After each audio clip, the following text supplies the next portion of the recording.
So you talked about M&A in the last session that you were on. So how do you feel that this will impact the future of our industry? And do you think that there's certain ways that leaders can ensure that they're getting the most benefits of M&A? I believe that the M&A, at least what's been driving our industry, is to become larger and to be able to provide more integrated services globally. And so some of us that are kind of the mid-sized firms, it's almost like we have to make a decision. Are we going to get larger and provide more efficiencies within our company, or are we going to look more at the specialization or the niche? And truly, the mid-sized firms seem to be getting squeezed out, and that's where I feel like our company is right now. But I think with the technology that's coming forward, I think it actually offers the opportunity for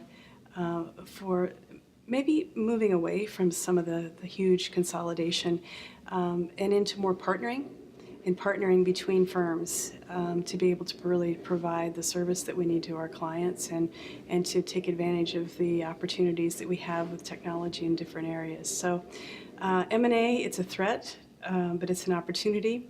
I think the culture sometimes of the smaller firms and the mid-sized firms where we can be more nimble and agile in making change, I think that's something that we still need to take as an opportunity and really find the right size for us, to be honest. When you're talking about partnering for different projects or whatever it may be, using technology, are you looking for partnerships more on the local level, or are you looking globally for different partners and using technology to enable that? It's both. I think what we're finding is that still our clients, no matter what we say, they like the face-to-face interaction. So we do still look for partners that are local, that can provide the local information, the local culture, the face-to-face interaction that is so important still. This is still a very human business. And then we can reach out and still use technology and bring all of this together. So it's a mixture, and that's why forums like this are so good, because I think, as was pointed out by one of the panelists, we compete, yet we partner together as well. And I think that's one of the great things about the engineering business is that we really do come together and provide the strongest teams in serving our clients. If we always come back to what do we need to make sure that we're best serving our clients, I think the partnerships then somewhat take care of themselves because you realize what you need to deliver the product. Okay. And you mentioned in your session that you are an employee-owned company. And how do you feel that this impacts staff morale, motivation, dedication to the work, those kinds of things? I would like to think that an employee-owned company is a culture, at least our employees tell us, this is the type of organization they want to work for. And it's because when your employees are also your owners, for one thing, you can think much more about the long term.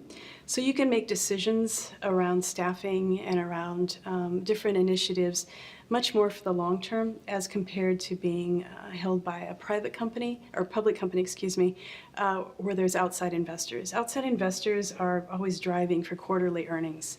And so I see that the employee ownership still is a very good culture, and it allows us to think much more long term.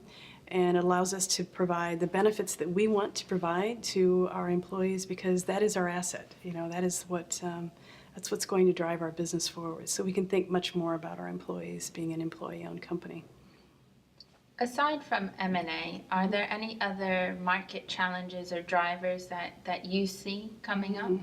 I think we're talking about all of these things. The disruptors, the technology, as it's already been said. Where do we place our bets? You know, there's so many different things coming at us. It's almost like a tsunami. If you think in the transportation market and what could happen to the industry by autonomous vehicles.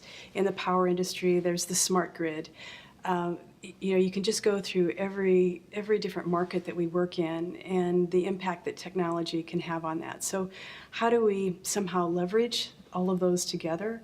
And really, where do we place our bets as far as the investment in technology that we want to make? But I would say, I have to say that technology and big data is probably the biggest thing that seems to be coming at us from all different directions in all of the markets we work in.